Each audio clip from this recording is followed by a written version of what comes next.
আসসালামু আলাইকুম ওয়া রাহমাতুল্লাহ। কিয়ামতের যেসব আলামত সৌদি আরবে প্রকাশ পাবে, মহাবিশ্বের আয়ু একদিন ফুরিয়ে যাবে। মহাপ্রলয় বা কিয়ামতের মাধ্যমে পৃথিবী আকাশ সব ধ্বংস হয়ে যাবে।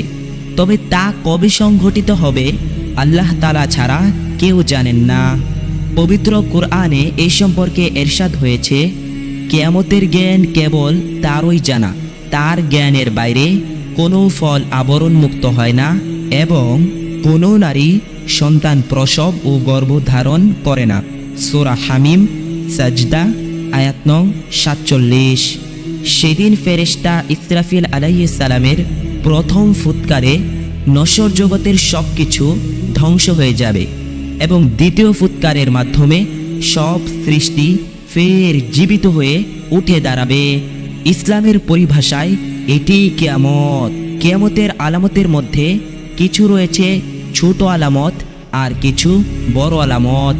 বড় আলামতগুলো কিয়ামত খুব কাছে এলেই দৃশ্যমান হবে। ছোট আলামতগুলো ইতিমধ্যে প্রায় প্রকাশ পেয়েছে, আর কিছু পুরোপুরি প্রকাশ পায়নি বা প্রকাশ পেতে শুরু করেছে। এর মধ্যে রয়েছে আরবের মরুভূমির সম্পর্কে কিছু বর্ণনা। এমন একটি বর্ণনা হলো আরব ভূখণ্ডে তৃণলতা ও নদীনালা ফিরে আসা। আবু হুরায়রা রাদিয়াল্লাহু তাআলা আনহু থেকে বর্ণিত, রাসূলুল্লাহ সাল্লাল্লাহু আলাইহি ওয়াসাল্লাম ইরশাদ করেছেন, কিয়ামত অনুষ্ঠিত হবে না যে পর্যন্ত সম্পদের প্রাচুর্য না আসবে। এমনকি কোনো ব্যক্তি সম্পদের জাকাত নিয়ে ঘুরবে কিন্তু নেওয়ার মতো লোক পাবে না। আরবের মাঠ ঘাট তখন চারণভূমি ও নদীনালায় পরিণত হবে। সহিহ মুসলিম হাদিস নম্বর 2229। হাদিস বিশারদদের মতে এই হাদিস দ্বারা শুধু বর্তমান সৌদি রাষ্ট্র উদ্দেশ্য নয়।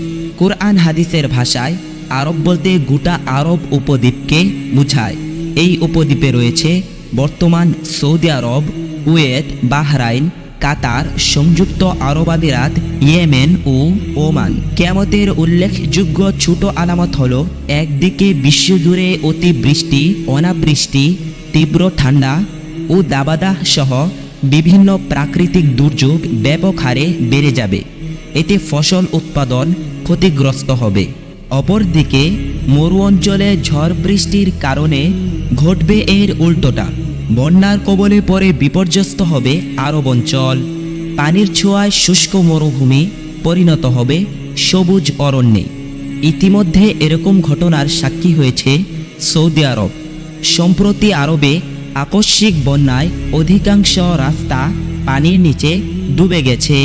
পানি দেখা গেছে মদিনার দক্ষিণ অঞ্চলগুলোতেও। একইভাবে আরবের বুকে দেখা যাচ্ছে সবুজ তৃণতার দৃশ্য। সাম্প্রতিক সময়ে আরবের বিভিন্ন স্থানে গবেষণা করে অনেক ভূতাত্ত্বিকই এটি নিশ্চিত হয়েছেন, যাকে নবীজির ভবিষ্যৎবাণীরই প্রতিফলন বলেছেন অনেকে। কিয়ামতের আরেকটি গুরুত্বপূর্ণ আলামত হচ্ছে সুউচ্চ টাওয়ার নির্মাণের প্রতিযোগিতা। আরব উপদ্বীপে প্রকাশিত এই আলামতটি ইতিমধ্যে বিশ্ববাসী দেখতে পাচ্ছে। পৃথিবীর সর্বোচ্চ টাওয়ার আরব উপদ্বীপের দুবাইতে অবস্থিত। নাম বুরুজ আল খলিফা। ভবনটির উচ্চতা 2017 ফুট। এছাড়াও অনেক সুউচ্চ ভবনের নির্মাণ কাজ চলছে আরবের বুকে, যেসব ভবন বুর্জ খলিফাকে ছাড়িয়ে যাবে। যেমন দুবাইতেই তৈরি হচ্ছে ক্রিক হারবার টাওয়ার। এর উচ্চতা হবে 3540 ফুট। ধারণা করা হয়েছিল বুর্জ আল খলিফার পর এটি হবে বিশ্বের সবচেয়ে উঁচু ভবন। কিন্তু সৌদি আরবের নির্মাণাধীন জেদ্দা টাওয়ার সব রেকর্ড ভেঙে দেবে। মরুভূমির বুকে গড়ে উঠেছে আগামী বিশ্বের সবচেয়ে উঁচু স্থাপনা জেদ্দা টাওয়ার। আকাশচুম্বী এই স্থাপনাটির উচ্চতা হবে 3280 ফুট। এখানেই শেষ নয়। মধ্যপ্রাচ্যের সংবাদ মাধ্যম মিড এক খবর সম্প্রতি জানিয়েছে, এক আকাশচুম্বী ভবনের পরিকল্পনা করছে সৌদি, যা হবে বিশ্বের সবচেয়ে উঁচু ভবন। এ নিয়ে বর্তমানে কাজ চলছে, যার উচ্চতা হবে 2 কিলোমিটার। অবিশ্বাস্যভাবেই নবীজির হাদিসের সঙ্গে সবকিছুর মিল রয়েছে। হাদিসে জিব্রিলে বর্ণিত রয়েছে, নগ্নপদ, বিবস্ত্র, গরিব, বকরির রাখালরা বড় বড় প্রাসাদ নির্মাণে প্রতিযোগিতা করবে। নাসাই হাদিস নম্বর 4990। আল্লাহ তাআলা মুসলিম উম্মাহকে বেশি বেশি নেক আমলের মাধ্যমে কিয়ামতের প্রস্তুতি গ্রহণের তৌফিক দান করুন, আমিন। আপনি যদি এরকম ভিডিও আরও পেতে চান তাহলে এই চ্যানেলটি সাবস্ক্রাইব করে পাশে রাখা বেল আইকনটি অন করে দিন।